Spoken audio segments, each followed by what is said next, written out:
Hey, good evening, everybody. Welcome back to the Sixers Kane Show on a new night, Monday night now, baby. Thanks to everybody who will be joining us shortly here on the show. Joined as always by Vish, DJ, and Larry Bluestein. How you guys doing? Hey, by the way, one to know, right? Yeah, Little by yeah, little. Here we A go. win's a win. A win yeah. We is a waited a win. long time for that. Yeah, we sure as hell did. The Mario Cristobal era has begun. So we're really excited about that. We'll definitely get into that. We'll give you a little bit of a week one recap. We will also talk about our standout players, some of the concerns, right? Anything that we might want to clean up. And, have we found our wide receiver one?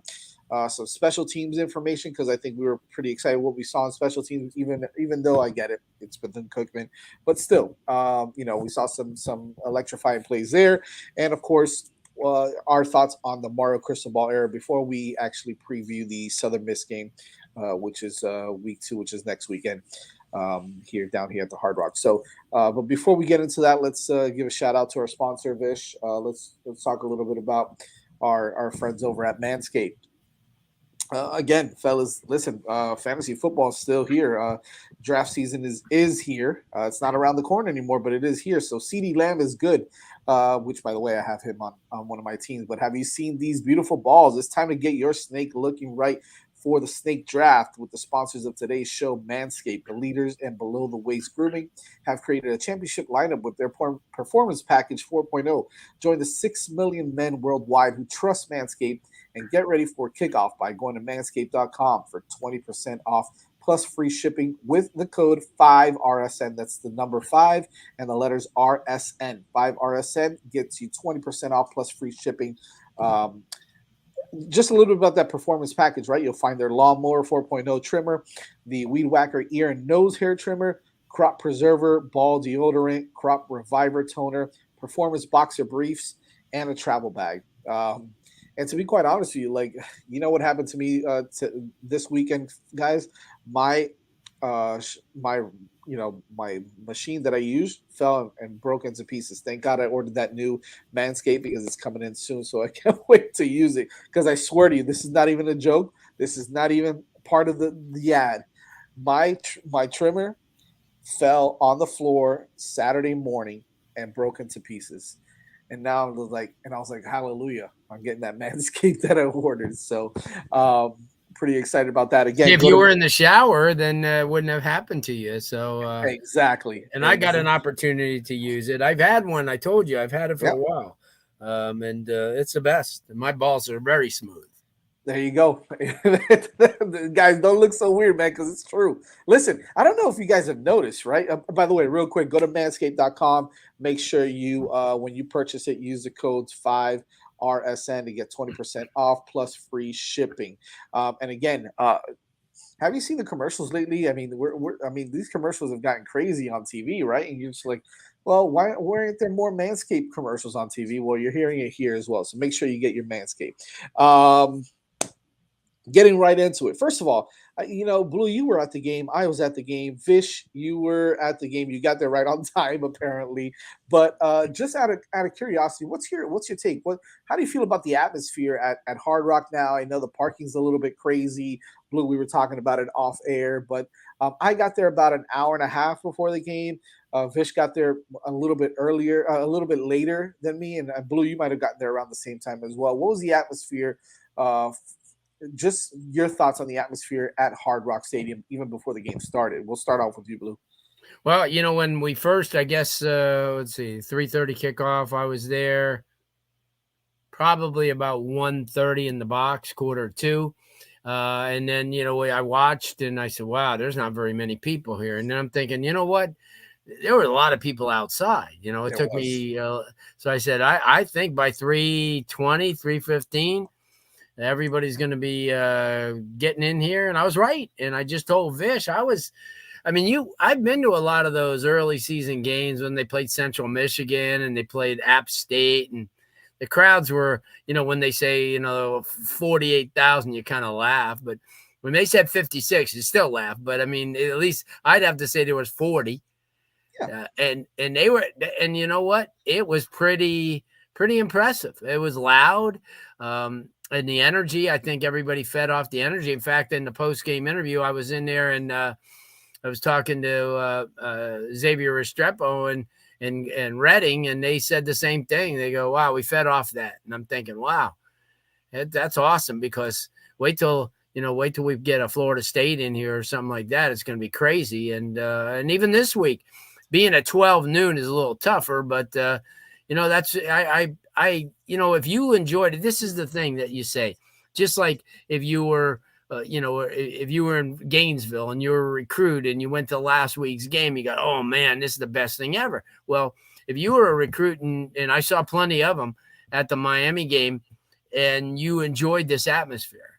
I mean, everybody was going crazy from the beginning, coming out of smoke. Mario in his initial time, even though he doesn't want to focus the attention on him, he goes, "It wasn't about me." He never said it. He said he never really thought about coming out of the smoke. Yeah, I don't agree, but Yeah, I don't believe that for 1 second.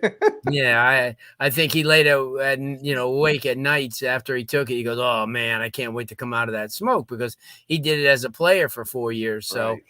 but I thought the atmosphere, to answer your question, I thought it was electric. I thought it was just what we needed. The kids fed off of it. But the one thing is when they said at the beginning, I looked at the depth chart and Corey Flagg and Wayne Steed were the two starting linebackers. Don't get too ahead of yourself because we're definitely going to talk about that. We're definitely going to talk. I love that you mentioned that. Yeah, there are comments in the chat around that. Mario, Krista, go. We're going to address that. So yeah, we will definitely address that. For me, I'll talk a little bit more about the atmosphere outside the tailgating. Because when I got there, I went, hung out with my buddies, the Flow Gang, the Miami Media Flow Gang out there Nice. with Javi, the General, Flo, Lex was out there, Jazz was out there. There was a lot of people out there, so it was fun to see. It was nice to see. It was kind of weird though because there's gaps in between some parking spots, right? There's gaps in between the lots because the track, because the F1 track is kind of in between, which was interesting, and I was under the impression that they would take down all the stands. They really didn't. They left some up, but I love it, and I'll tell you why. Because there was a part of it, there was a portion of the stands that were like your really high end seats for the track for the race that they used, and they converted it to a recruiting section. So they brought all the kids up there and they had them hanging out there. And, they've got the fans going and the food and the TVs and all that stuff in there, which I thought was really cool because, I don't know how many, other facilities or other schools have that type of setup, right? I'm sure they have something which is nice, but I thought that was really cool to have that right there. You've got the water fountain there. So I thought it was a nice setup. I thought it was a great use of that area that was just going to sit there until until the race comes out. So, tailgating wise, the parking was full. It was packed. There was people everywhere, and I'm sure that because of the setup for F1, it's a little weird now. So everybody's still kind of getting used to it. But I saw people out there partying. I saw people hanging out, having a good time. It was fun. It was fun. Vish, what kind of experience did you get, man? yeah, mine was a little different. So we tailgated at home, and then we got suite tickets. We got comped, so we had like the black pass. So we just pulled into the parking lot and parked without an issue. So like 15 minutes before kickoff and made it into the suite before the kickoff. So I was there for kick, but yeah, I didn't run into any issues at all. And I think probably, the one thing I'll say, I don't know if this is across the whole stadium, but like they didn't at least every other time I've gone to that stadium, we've gone through metal detectors and stuff. They didn't do that. I don't know if it was because I came in from the suite parking or not. We went through, but it was like they didn't even check us. They're like, just keep coming. We're okay, like they didn't even put us through it. And I don't know if it was because we came out of the suite parking or not. Maybe. But so it was like really fast to get all the way up to our seats. But I didn't really see any traffic. I didn't. Obviously, Jazz, you and I we were there for the F1 race. I didn't notice. Right. I agree with you. I thought they were going to take everything down. I know some of it was still up and being repurposed, which is good to see. Very rather than just ripping everything down. So let's get right to it. Right. Final score was 70-13. Nice to see a nice blowout victory, total dominance per se, yada yada yada. The things that we should be doing against Bethune. I don't know if everybody kind of saw 70 points. Maybe someone saw, in the 50s. I said, hey, we'll score about 50 points. That's cool. But putting up a 70 burger is always good. I don't care who it's against. And I was more impressed with some of the stuff I saw later on during the game as opposed to, Tyler Van Dyke and the starters and all that. I think we knew what we were going to get from them. However, there's obviously some concerns still and some stuff that we're going to talk about that I think that need to be cleaned up, and I think Mario and the whole staff understands and knows it as well. So we'll definitely get into that. But before we even go there, let's start off with our standout players. Like I want to get a name or two from each one of you on who you thought kind of stood out in this game. And I know it's hard to pick one because it's 70-13. It's against Bethune-Cookman, but still, like maybe some first time guys, maybe some guys that you thought, hey, they did a lot better than I thought they would. DJ, I'll start with you on this. Any standout players that you thought? Henry Parrish, I thought, it is, the opener, it is Bethune-Cookman, but these are the types of games where you build good habits for the harder games down the road, and I thought Parrish had a great game. He really set the tone in terms of running the football, and it was just really great to see. It wasn't just Parrish. Parrish had over 100 yards, but others got in on the action as well, and it was great to see that balance in the running game, and it's something I hope continues throughout the course of the season. Maybe a little bit of the Josh Gaddis influence already on the offense. Yeah, yeah, amen to that for sure. Vish, what are your thoughts? What are any standout players that you like? What you saw from? Yeah, so just I'm gonna say someone else because, like you said, it was expected, but I kind of forgot how good Van Dyke was. Like he was with ease manipulating the offense and throwing receivers out. I mean, it's Bethune-Cookman, so it's not like there's blanket coverage on every play, but he didn't miss a throw, and they were all like right in stride on target, which is especially when you're playing a lesser team, you'll get those chunk plays even with the quarterback maybe is a little inaccurate just because everyone's so open. And no, he was every pass was like perfect. And I kind of forgot like how How good he good is. he really is, right? Yeah. It's just like, oh yeah, we might have the best quarterback in the country here. So that was impressive. But I'm gonna go with Frierson, not just for the touchdown, but he was in the backfield a lot making plays. I was really impressed with him, and I didn't really have him really making that kind of an impact coming into the game. So he definitely jumped out at me. I thought he was excellent, and maybe solidifying some of that star position there. Yep. And we talk a lot about how we need to kind of lock in starters there. I thought he was great. Obviously, had the pick six, which is someone does that, you're gonna be like, wow, great game. But like I said, his run stopping in particular, I was really impressed with as well. And a lot of people forget 2 or 3 years ago he was the best player on that defense. So I know we had some injuries and we had some issues on that defense, but he was definitely the best player. Blue, anybody that kind of stood out to you that you like what you saw from?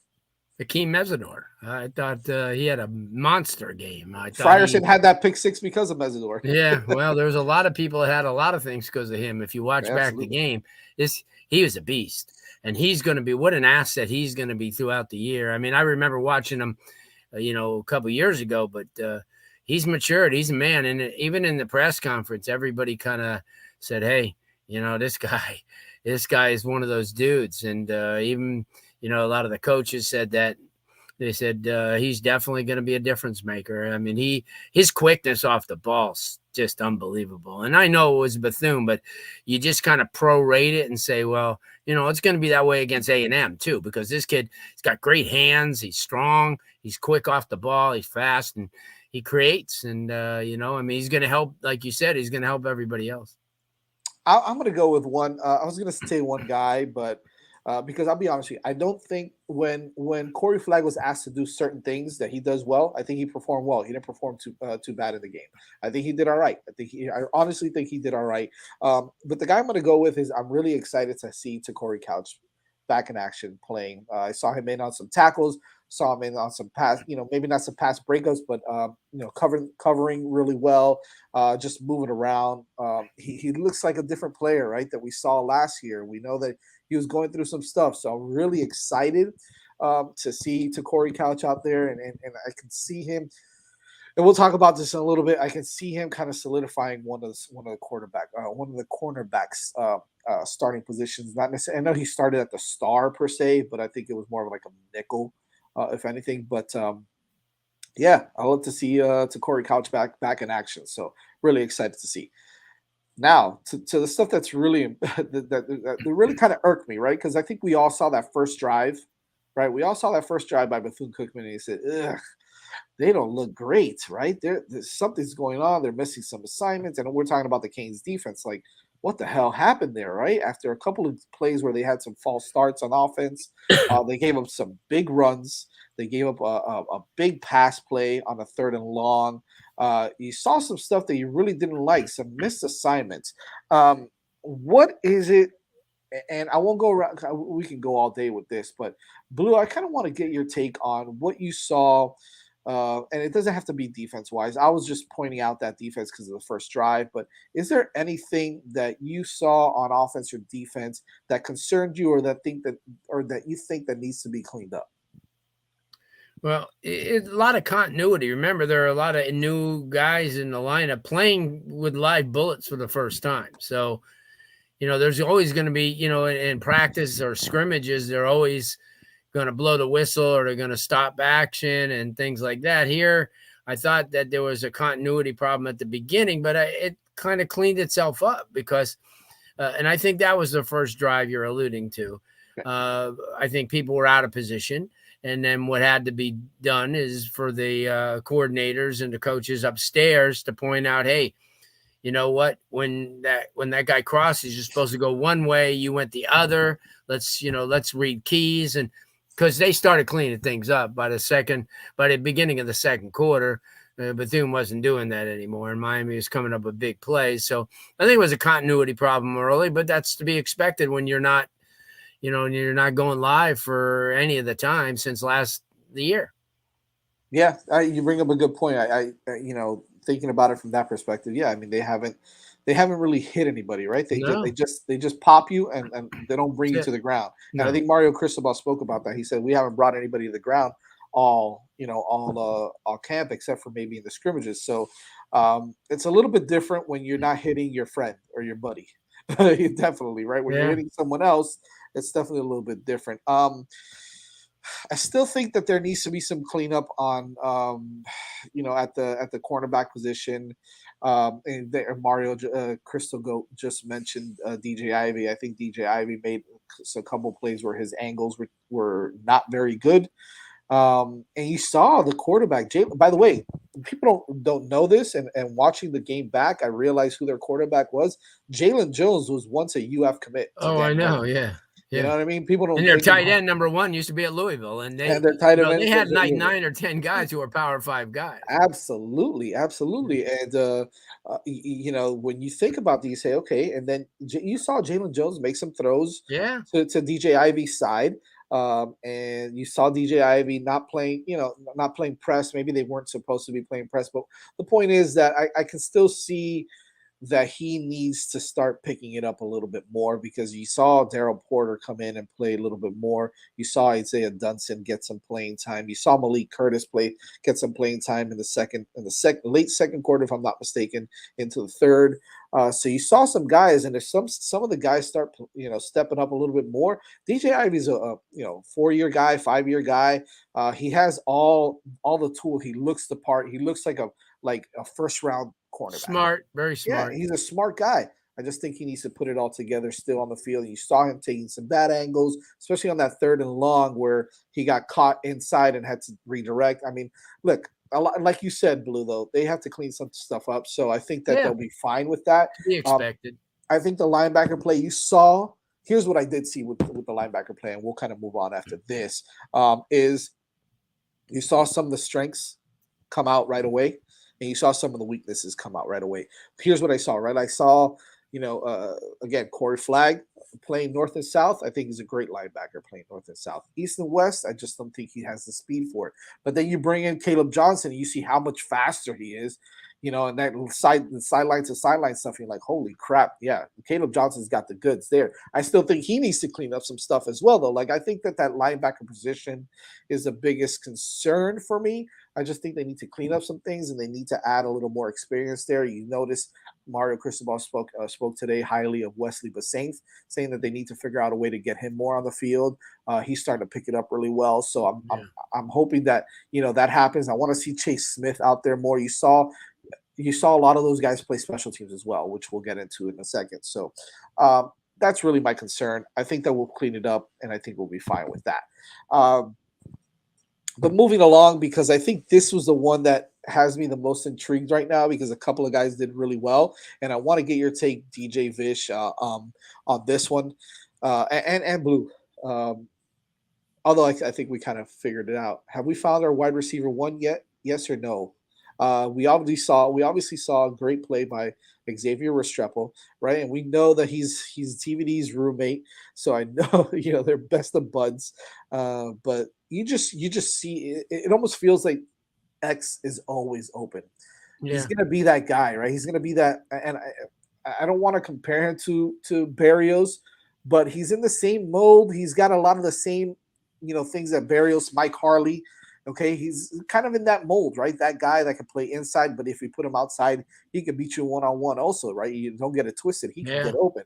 So I like what I saw from X, but I also like what I saw from Michael Redding catching a really tough touchdown in the end zone. Michael Redding, I think, really showed a lot of things in that game. Frank Ladson looked good, caught a couple of balls, made a couple of moves. I mean, have we found that wide receiver? We'll start off with DJ on this one. What do you think about the wide receiver one position? Or are we still kind of holding out to see if anybody still continues to pop out?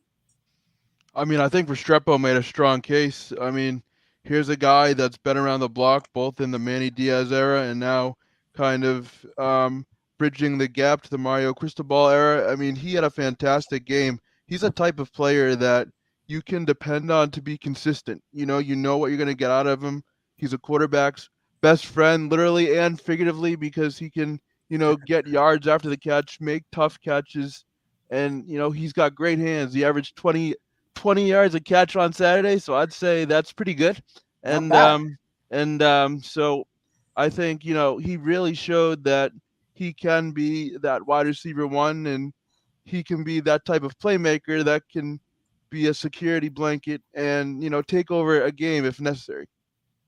For sure, Vish. I mean, is it Xavier Restrepo, or is he just kind of like the security blanket that can make the big plays, right? Like, so he's a little bit of everything. That would essentially maybe make him the wide receiver one, right? Or are we still looking at a Redding or a Ladson or a Keyshawn Smith that could take the top off and the guy that can go, for an 80-yard touchdown on a go route? Is that the type of guy that you want as a wide receiver one? Or are you happy with X? It's going to be a Restrepo, and I don't think you can separate the security blanket aspect out of it. I think when we get into crunch situations, that's the guy he's going to look for first, and that's what elevates you to the wide receiver one. I think in this game, everyone was open, so it's a little bit different.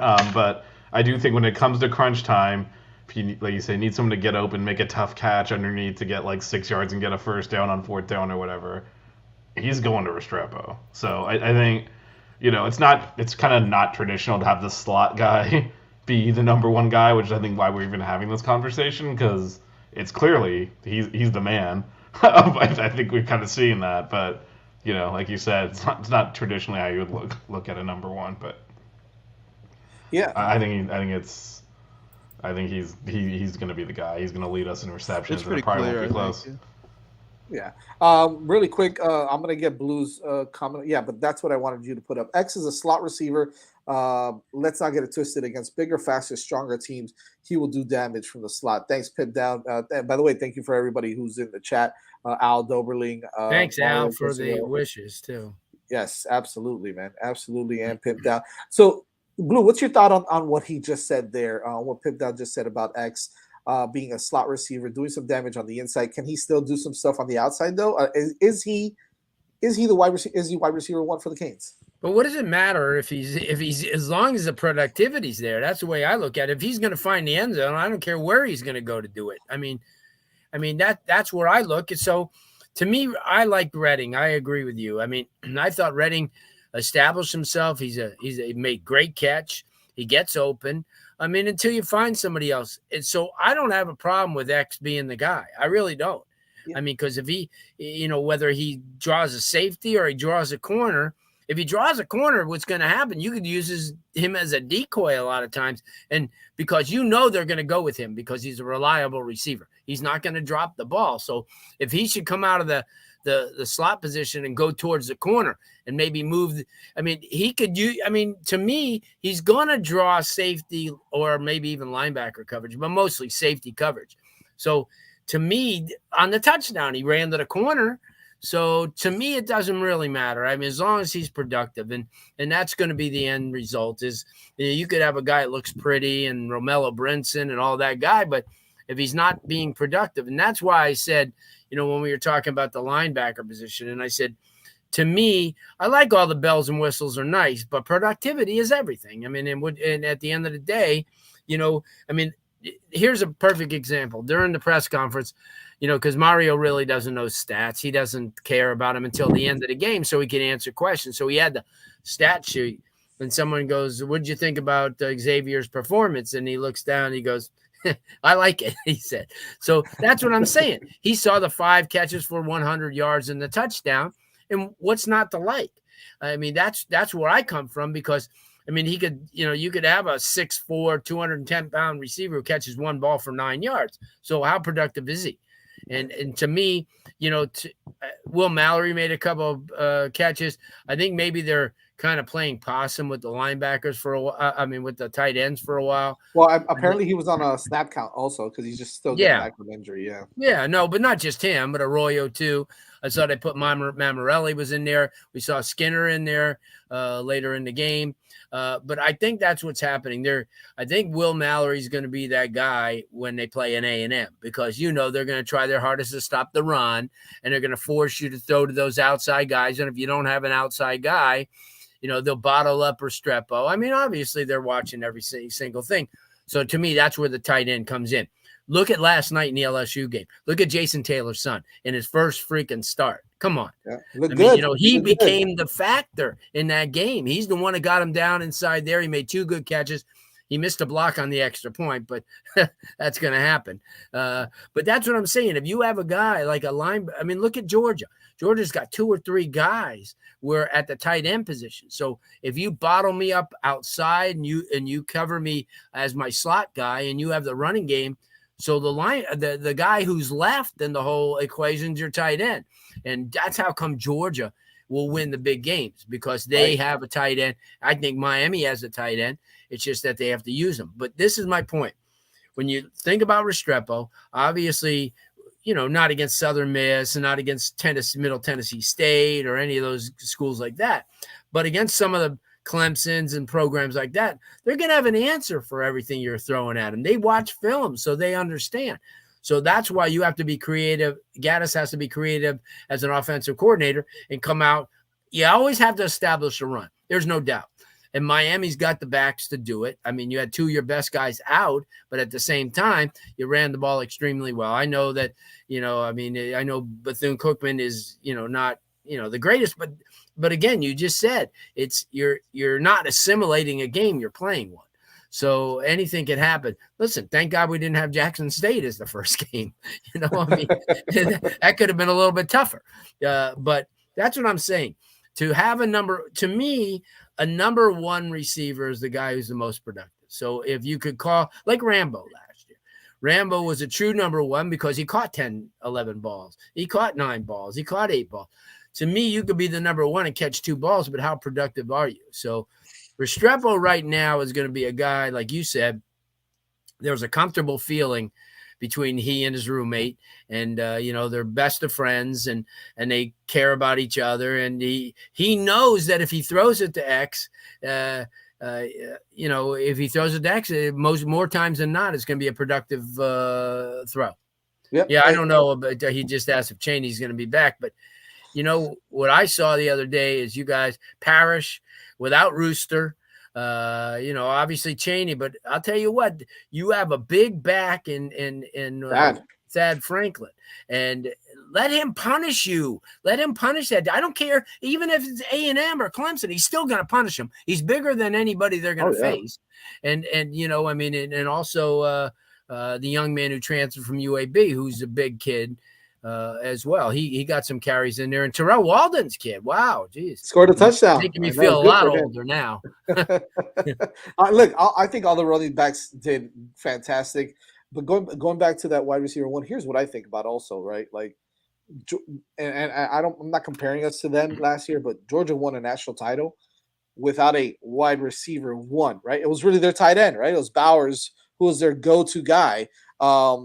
He got some big catches from Mitchell and from some other Rose May, the kid from St. Thomas. Rose May. You got some big catches from those guys, and now they're still developing. They're going to be even better. But Georgia still has Darnell Washington and Bowers, and they still have two legitimate tight ends, very similar to what Miami has with Mallory and Arroyo. And if your wide receiver one is going to be your tight end, I'm fine with that also. And if it's going to be X, I don't care. Like you said, Blue, productivity more than anything else. All right, if you catch 10 balls for 100 yards and you score and you do what you need to do, I'm okay. I don't care if it's right, DJ. Don't you agree? I mean, if it's productivity. I mean, and you get in the end zone, who the heck cares who's doing it? Yeah, I don't really care. I mean, it's about who shows up on Saturdays, and it's oftentimes not the sexy pick or the guy who's maybe the most flashiest or the best name. It's the guy who can literally just get open, do his job, and find the end zone. And oftentimes it's a guy you wouldn't necessarily choose, but it's one that has a dirt dog type of mentality that's not afraid to get into the dirty areas, so to speak.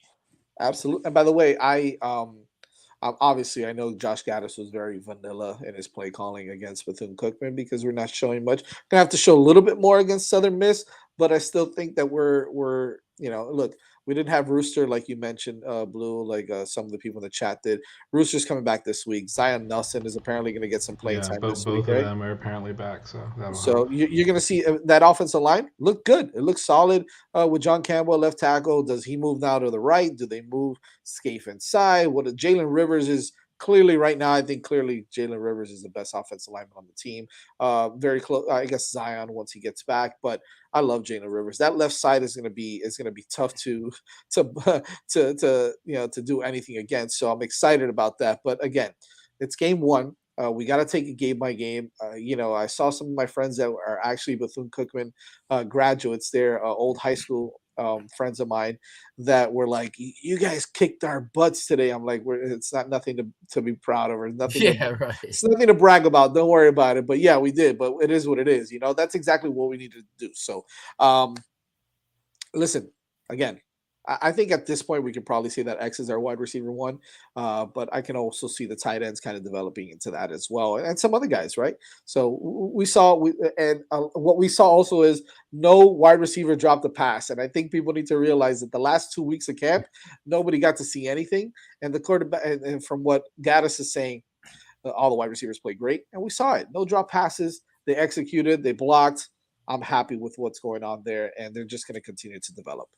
Moving on, because that was a really good topic, I have to admit. But I think the one that I was most surprised with is how much better coached are we at the special teams right now than we were last year. I know Marwan Malouf is here helping a lot with the special teams. I know Coach Cristobal loves to coach special teams as well. And then we saw the guy that we all thought could potentially be wide receiver one return kicks and kick some serious ass with it, right? Like we saw three returns or 2 returns of 60 yards or more. I mean, that was really exciting to see Keyshawn Smith do that. Are we a better team on special teams? Is that going to be one of our strengths this year? Vish, we'll go with you on that one first. Yeah, I think so. I mean, and so, we do have to consider the competition, but we weren't this is the best we've returned kicks in a decade, maybe.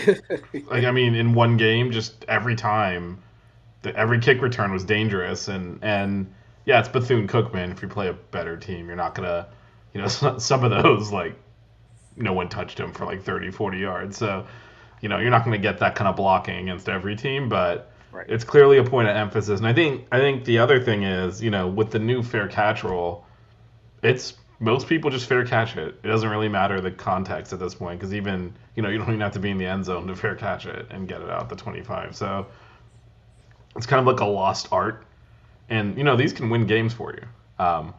We actually didn't. The one long one he had where it got called back for because he had stepped out on the 8-yard line. We actually didn't score on that drive, so we didn't get paid off on that one. That was where he fumbled the snap. Right. But yeah, no, I think that's going to be this could be a huge weapon for us. Kick returns are so big for momentum changers too. If the other team just scored, and you immediately get back in the game. So to me, having that in our tool belt is going to be huge. And I didn't see anything. And I would say this is probably an emphasis for our entire team. I saw this from our running backs on our kick returns. Just getting downhill, getting up the field, no dancing around, and that's big when you play faster defenses. Like you start going sideways, you don't get back upfield. So I thought all of our running backs and certainly on the kick returns just hit the hole and went through it, and that's critical if you're going to be successful in those. So I think it's not going to be that easy every week, but I think it's something where you can start to see us steal 10, 15-yard chunks. Makes a big difference, right? And so the other part of our special teams we didn't see, which can also help steal yards, is the punter. But he didn't have to do any work. He did a good job holding all 10 extra points, but he didn't have to punt. So, but between that, you can see kind of getting solid kick returns, good punts, and you start flipping field position pretty easily. And then that's if you play some of these teams with better defenses, that can win the game. Yeah, I agree. It was a breath of fresh air to kind of see those long returns and us realizing, yeah, and I get it, like you said, Vish, doing the fair catch and all that stuff inside the 10-yard line. But no, these guys took it out, and I again take advantage of a lesser team where you can kind of try to do those things. But DJ, do you think that obviously special teams a lot of the times, like Vish said, flip field position, can kind of change everything, change momentum in a game. How important is it to have a strong special teams? I think we know the answer to this because we saw what happened with LSU last night, but what do you think about that? It's extremely important, and a lot of times on special teams, it's about can the coaches utilize the depth that they have on the roster in a proper fashion? Do they have the proper punt returner on the field? Do they have an explosive kick returner on the field who can help flip the field like Vish alluded to? And we saw that on Saturday, and I think it speaks to this coaching staff that they're able to put some of the depth that we have and put them in positions to succeed at a important level in terms of special teams. Special teams, I think, get overlooked a lot. Everybody likes the flashy plays and the touchdowns and the 70-yard runs, but special teams are crucial. And like you said, Jazz, LSU learned that the hard way last night. But this coaching staff puts players in positions to succeed, and I think having a coaching staff that can actually do that, and having a guy like Keyshawn Smith excel in special teams and be a stabilizing force on special teams, that's huge. I agree. Blue, any takes on the special teams? Oh, we didn't get a chance to see him, like you said, but I mean, Borregales is going to be steady. And then like you said, having what we have back there, and to me, Brashard Smith also could get back there and start. I like him. I think he could definitely. He's got the speed. See, he's got more speed than Xavier. He just doesn't have that ability to catch the balls. He can get open, but Stratball's just got great hands, and he just gets angry at himself if he doesn't catch a ball. So you got to like that. I mean, I like that in the player, and yeah, I just you know what you were saying about Restrepo being the number one. I think we're sitting here a week from tonight, and we're talking differently because that's what Gaddis is all about. If you remember that with his Michigan teams, and I watched his tendencies, one game he came out and ran the ball 37 times. The next game he came out and ran the ball 17 times. targeted his tight end 4 times. See, that's what I think that what makes him a good offensive coordinator. He's not going to be somebody that somebody's going to be able to tap into his tendencies, and that's why I'm saying they're going to come out this week, and win, lose or draw, Southern Mississippi's watching last week's film. They're watching everything, even though Miami couldn't be stopped in some of the things. They're going to look and say, hey, wait a minute. You get on that number 7, you got to, you hit him here before he gets into the, you got to chip him a little bit. And then he becomes a different wide receiver. And I think that when you take a look at Gaddis now, he's got to counteract that. If they're going to put a lot of coverage on Restrepo and maybe stack the box to run once in a while, then you're going to have to come up with something else. And I think that's what makes him such a great offensive coordinator, because of the fact, and it doesn't matter who he does it against, because I watched his Ohio State game last year. I watched his Michigan State game. I watched a couple of the other games, and I watched what he did. And in the two consecutive games, he called the same game plan. So that tells you, I think that we're going to be in a position, guys, next Monday night that we're going to be talking. They go, wait a minute. Last week, X did this. Now Romello or somebody, or Will Mallory did it, or we ran the ball 42 times. Sure, we ran the ball well last week, but it was a given that you were going to.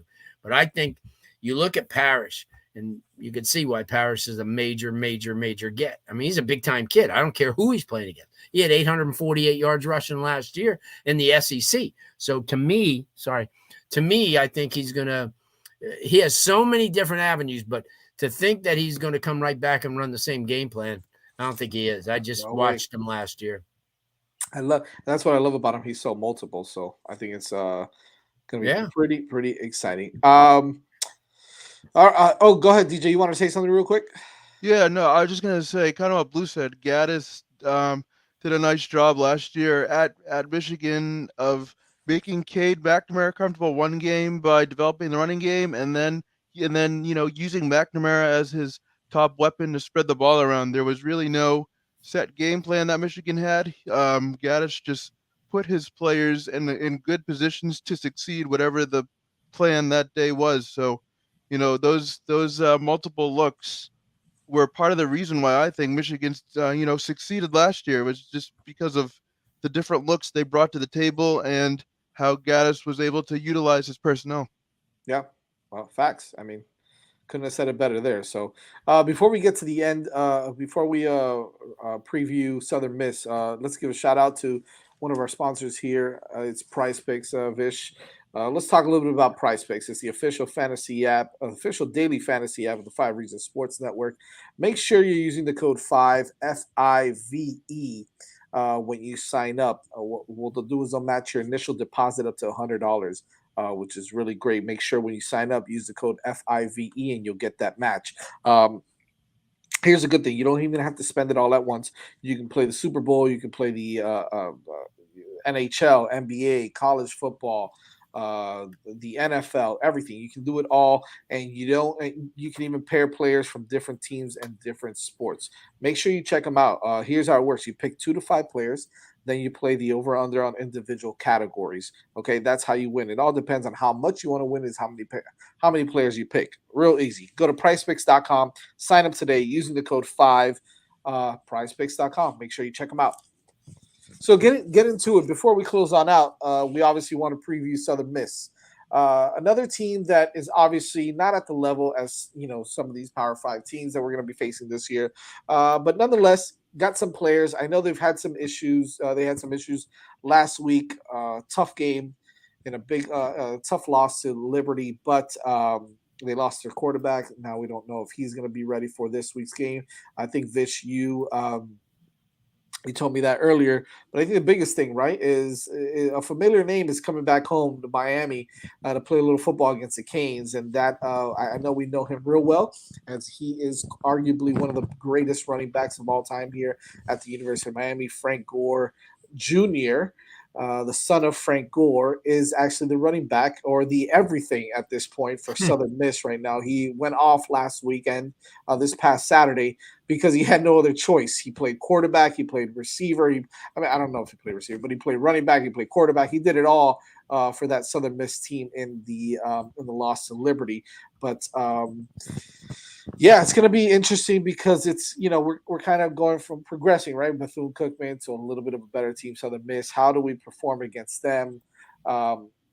Vish, is there anything you can kind of tell us about the quarterback position or the players on that team? And then I'll kind of hit it to Blue to see what your take is on that. Yeah, so you kind of touched on it. Frank Gore Jr. had to kind of do everything for them last week. He was their leading rusher, which he went for $178 on 32 carries. They rode him into the ground. He's not that big of a kid either. That's quite a lot of carries. So they kind of ran him into the ground. Like you said, the quarterback got injured. They were using. So you mentioned Gore played quarterback. He only threw 4 passes. He completed 1, which was for a big play, 48 yards. But they were using him in the Wildcat, so that's why he was taking a lot of direct snaps and running. And that's kind of where a lot of his carries came from as well. So yeah, the whole offense kind of centered around him. But overall, the reason they lost to Liberty primarily because they turned it over 5 times. So that's pretty sloppy, but it's early in the season, so I think we're all kind of prone to that. So they turned it over 5 times and end up losing in overtime. And I think probably telling that the overtime there wasn't a lot of scoring either. So I think it was a game they probably would have expected to win coming in, but I think the turnovers probably did them in. I mean, Liberty they put up about 450 on them, so we should kind of expect to move the ball pretty easily. And then just the other thing is, like you mentioned, their quarterback Ty Keys, he got injured early, and he's supposed to. They're saying he's questionable for this game. We'll see, but they're gonna run. They threw 13 passes in total in that game. So yeah, they don't have Josh Gaddis as their OC. So we kind of well, I mean, they're gonna try and run the ball. They're gonna try Sure. and run the ball. That's what they do. I mean, 13 attempts in an overtime game. This is not a lot. So they're gonna try and run the ball, lean on Gore, shorten the game. Grind out some time of possession, and if we can stop up their running game, it'll probably be a comfortable win. Blue, anything you can tell me on Southern Miss? Is a team that the one thing that I watched on them there, they without Gore, I mean defensively, I thought they scrambled to the ball pretty well. Obviously the lesser opponent, but just watching their linebacking play, it seemed I think their linebackers are aggressive. Their secondary kids are two young kids. Their kid was a redshirt freshman and then a sophomore. They have their offensive line, 2 kids from the state of Florida type kids, I think that could play. They're just, and it just brings, it's funny because it brings me back to last year. I think I read on one of the boards where some dope said that this is the game that Miami's going to lose. And I'm thinking, I mean, it would take a lot. I mean, anything's possible, no doubt, but I don't see it. I just, Miami is, the whole thing is like Miami did. They didn't come out and lay down and say, oh, it's Bethune and we did this, we did that. I think they come out with their hair on fire again because you only get a limited amount of home games. So why not, please everybody in every home game? And I think they come out and they just destroy them. They're going to do what they did last week, and they're going to add more to it. I think Miami does whatever they want to do. To be honest with you, I think they do whatever they want to do in this game. I like to hear it. And they're just they're 2 different teams. Right. Miami's a whole different, and like I said, this is all new, and then Miami's still doing different, different things as far as trying different things. And like you said, a couple of guys that didn't play last week are going to play this week. And don't you think they're going to be hungry to get their hands on the ball? Especially Rooster, he sat back and watched, a guy who is every bit as good as he was last week, do very well. So he's going to want to equal the score. Oh yeah. Actually, go right back around. What is a position that you're going to keep an eye on this Saturday, Blue, for the Miami Hurricanes? Anybody in particular that you're going to watch? Well, you said offensive line, and I think that I'm going to be watching the offensive line again. I think that the one thing that Southern Mississippi brings to the table that Bethune didn't is a bigger defensive front, and a defensive coordinator who I know pretty well, who will do everything he can. He doesn't have the personnel, but he's gonna do a lot of things that try to confuse a lot of the guys on Miami, and then you make adjustments, and then when you make adjustments, things happen. So I'm gonna watch the offensive line this week. Vish, who are you keeping a close eye on? What position? Yeah, I'm looking at our linebackers again. I think Southern Miss is going to challenge us on the ground, and I mean our D line might be able to just block it up by themselves, but the linebackers are going to do some cleanup there. They have to play downhill and be a little bit interesting to see how they handle that. Like you don't play many teams that just try to pound the ball at you like this, so it'll be little bit of a different look for them. And then overall, just this is the last. I mean, we can talk about Southern Miss and all that. Like, this is all just, a dress rehearsal for A&M at this point. And the players know that. And if you, play well in this game, you have an opportunity to get on the field there. If you don't, if you have a bad game here, Mario might not trust you next week. So when you get into that atmosphere, that's where you shrink your rotation up a little. You're not going to play as many players. So that's why I think I agree with Blue. I think everyone's going to come out trying to impress, and it'll get ugly again. I love that though. I love that they're going to continue to come out and fight hard and play hard. I'm going to stay with you on that side of the ball as well. And I'm going to say the defensive line. I know that it's one of our strongest positions at this point, with all the guys that we have there. But look, Leonard Taylor is a little a little dinged up, a little bit of a stinger. So see how much he's going to play. But I want to see that defensive line totally dominate against a team that all they're going to try to do is run it on you. So I want to see the linebackers. I want to see if the defensive line can kind of continue to exert their dominance and just completely shut them down again. And I think I'm with you, Blue. I think that this game could get ugly and out of hand. Hopefully soon again. They're gonna make them. They're gonna put them in positions where they're gonna have to go third and long, and that's not gonna bode well for any team. That doesn't throw the football and doesn't throw the football well to go against a secondary that's as strong. But by the way, I do want to mention something that I was a little bit speaking of positions. I want to see one player in particular that I don't think looked very good, and I don't know why. But Avante Williams didn't play a whole lot either, right? Like we didn't see it, and maybe that's just because of the way that the game was going. But we saw a lot of Cam Kitchens and James Williams. I don't know. He missed a tackle on one of these on a nice run up the middle by Bethune-Cookman.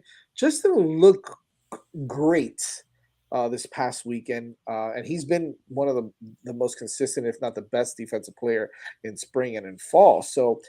But you may not see a lot of them because if they're going to run the ball a lot, he's not going to be in on pass situations because, it's sort of like my buddy says, if you have to use Frank Gore at a Wildcat in the first, Frank Gore Jr. Wildcat in the first quarter, it's like throwing a Hail Mary on the first play. So you don't want to do that. I mean, I think that I think Southern Mississippi just needs to establish a run and just keep running the ball, let the clock go, because once they start passing, nothing's going to go right because Miami, first of all, has a really good pass rush, and their secondary, as you alluded to before, is active, they're physical, and they're not used to it. It's like having the old Georgia Tech or Navy starting to pass the ball.